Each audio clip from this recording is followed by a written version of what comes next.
ජීවිතේ එක පාරක් හරි හොඳට සල්ලි තියෙන මිනිස්සෙක්ව ආශ්‍රය කරලා බලන්න. ඒ මිනිස්සයා කවමදාවත් ඔයාලා දියුණු වෙනවට ඊර්ෂ්‍යා කරන එකක් නෑ. ජීවිතේ එක වරක් හරි හොඳට පොතපතේ දැනුම තියෙන දැනුගත් මිනිස්සෙකින් දෙයක් අහලා බලන්න.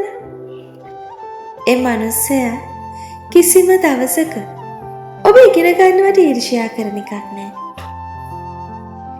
මිනිස්සු හැදෙනවට අකමැති ඊර්ෂ්‍යාවෙන් හා සමාජ වෛරයෙන් පෙළෙමින් ජීවත් වෙන්නේ ජීවිතවල ඇරියස් තියෙන මිනිස්සු කියලා හොඳට මතක තියාගන්න.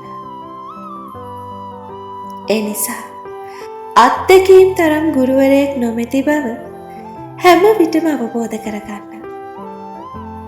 එතකොට පුළුවන් වේවි අතීතයට වෛර නොකර ජීවිතයේ ඔබට ලැබුණු අත්දැකීම් වලට හදවතින්ම ස්තුතිවන්ත වෙන්න.